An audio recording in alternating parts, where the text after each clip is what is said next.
maa ngi lay fay bu baax a baax. alors tey la moo nekk sa impression tey yaa ngi ñëw UCAD après conférence bi et tout. waaw kontaan rek déjà fekkee ko kontaan déjà retrouver les étudiants nga xamante si ni ñoom aussi révolution bi ñu doon mën a ñoom joué nañ ci rôle bu mag a mag. ils ont été victimes aussi yàqal nañ leen seen jàng tëj nañ aussi université bi lu yàgg a yàgg tardé leen ndax day ay besoins politiques. Donc c'est un plaisir pour ñun aussi déjà ñu ñëw fi retrouver leen fekk leen ñoom aussi ci seen zone ñu reprendre seen ay cours reprendre seen ay examens. C'est une fierté de voir cette jeunesse debout qui a mené sa révolution avec bépp xeetu sacrifice et ils l'ont mené, ils l'ont gagné et aujourd'hui dellu si waat fii c'est un plaisir, c'est un honneur de retrouver leen dans la joie, de retrouver leen dans l'espoir aussi ñu amaat seen leader mu ñëwaat tey aussi tenir discours boo xamante si ni c'est un discours d'espoir, c'est un discours de souveraineté, c'est un discours boo xamante si ni li moo taxoon booy di xeex et points yi mi laal yëpp c'est des points yoo xamante si nous on se retrouve complètement donc on est vraiment content d'avoir participé à cette conférence. Di saluer aussi la présence de monsieur Mélenchon avec ses idées aussi yi nga xam ne yàgg nañ ko gis ci ay vidéos muy tenir des discours yoo xamante si nii aussi il a plaidé pour l'Afrique, il a plaidé contre l'exploitation de l'Occident envers les pays africains. Donc c'est un plaisir aussi de l'entendre aujourd'hui réaffirmer moom tamit sa position, sa politique et puis voilà de voir toute cette jeunesse en phase avec leur leader qui tient un discours très responsable, un discours très souverainiste. Donc nous on est contents, on est fiers et on est confiants pour la suite. Xam nañ que ni ceux qui nous dirigent maintenant sont diamétralement opposés à ceux qui nous dirigeaient, qui nous exploitaient, qui nous tuaient, qui nous mettaient en prison. On sait que c'est des gens de la révolution, c'est des gens du peuple et xam nañ que ni dans l'avenir et duñu décevoir cette jeunesse pleine d'espoir, cette jeunesse pleine de patriotisme et nga xam ne ñi ngi aspirer aussi juste beneen Afrique, xam nañ seen potentiel, xam nañ seen ay ressources, xam nañ que ni li leen manqué woon c'était juste des dirigeants yoo xamante si ils sont en phase avec tout ça yu intègre xam nañ ni am nañ ko cette fois-ci et je pense que l'espoir est permis et inchallah rabbi d'ici peu de temps on verra beneen Afrique. Qu'as-tu à dire par rapport aux gens qui disent que les choses tardent à changer, les choses ne bougent pas?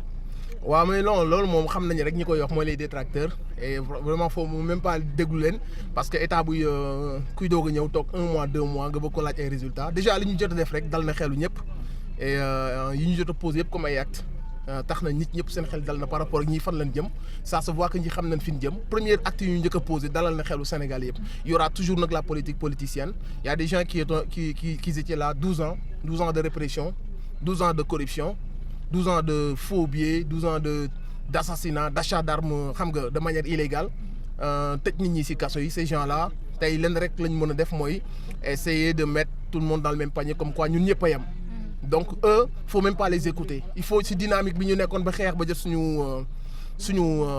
suñu indépendance on va dire liberté boobu noonu nga xam ne on a payé le prix fort pour am ko duñu bàyyi kenn mu yàqal ñu ko. Ceux qui dirigent duñ leen topp aveuglément mais aussi dinañ leen encourager, dinañ leen saluer, dinañ leen dooleel ba bépp acte bu ñu bëgg a teg te ñu jaarale ko ci yoon mu nekk acte buy porter ses fruits mu nekk au grand bonheur de tous les Sénégalais et des Africains. Maintenant ceux qui sont ci touche bi di wax xëy na dañoo xamul naka la ñuy opposer, ils nous ont pas grand chose à dire et saltel moo leen dese. Je pense que le peuple est assez mature pour faire la part des choses.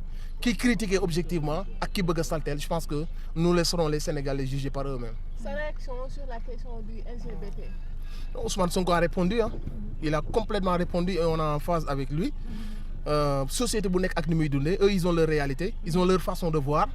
On les respecte, kenn demul si ñoom imposer leen. Est-ce que mës nga gis benn pays africain bu dem si ñoom imposer leen polygamie wala mu imposer leen leneen? Amul. Donc nous dañu am suñu ay réalité te comme président Ousmane Sonko ni mu ko waxee depuis la nuit des temps société boo fi dem loolu am na fa mais avec sagesse, avec beaucoup de tact, avec beaucoup d'humanisme. Les sociétés africaines dañ ko doon gérer la question sans pour autant mu am ay dégâts. Maintenant à force de vouloir imposer seen benn vision sous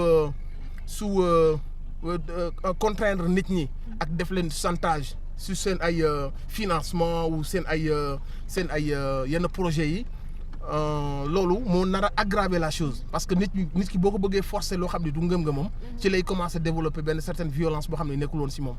Donc le président Ousmane Sonko a très bien répondu. Je pense qu'il a parlé pour des millions de Sénégalais. Je pense que ñun ñëpp ñu ëpp ci ñun noonu la ñuy xalaate.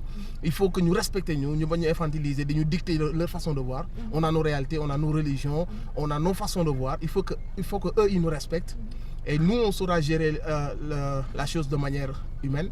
Nit ñi daan ci gis seen bopp ku mënta doon ak nos différences y a de ces choses yoo xam ne ñun au Sénégal xam nañ ni dinañ nangu lii mais y a de ces choses yoo xam ne duñ ko mës a nangu.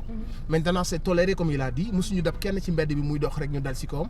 Mais les choses qui sont interdites restent interdites et c'est notre façon de vivre, c'est notre façon de voir. Personne ne va nous imposer autre chose. Le cas du Monnaie. La réaction de monsieur Long. Mélenchon.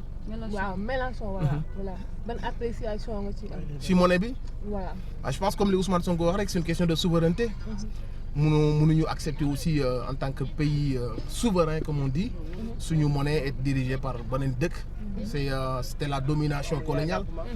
C'est l'histoire. Maintenant, l'histoire est écrite, mais elle est faite aussi pour être changée à un moment donné par une révolution. La monnaie nous a été imposée, elle a fait son temps, mais à un moment donné aussi, il faut que nous changions les choses parce que c'est une domination. Ben pays musul développé ici monnaie ou canen, monnaie bodul développé amo ci ben contrôle. Et maintenant, nous, il est question de souveraineté. Et je pense que li tax ñu fal président Bassirou Diomaye Faye li tax jeunes yi topp ci ginnaaw président Ousmane Sonko c'est une soif de souveraineté. Donc mënuñu nag esquiver la question de la monnaie ci wàllu souveraineté. Donc il faut poser le débat, il faut faire les choses de manière à ce que mu bañ a brutal, de manière intelligente, à ce que Afrique ñun aussi ñu bañ ci gaañu, ñu bañ a dem de manière ñu bañ def ay cascades de manière très fluide jël suñu temps. Je pense que on va y arriver am suñu propre monnaie boo xam daañu ci gis seen bopp daañu ci gis suñu bopp et je suis en phase avec li ci président Ousmane Sonko lépp wax. Merci beaucoup. Merci.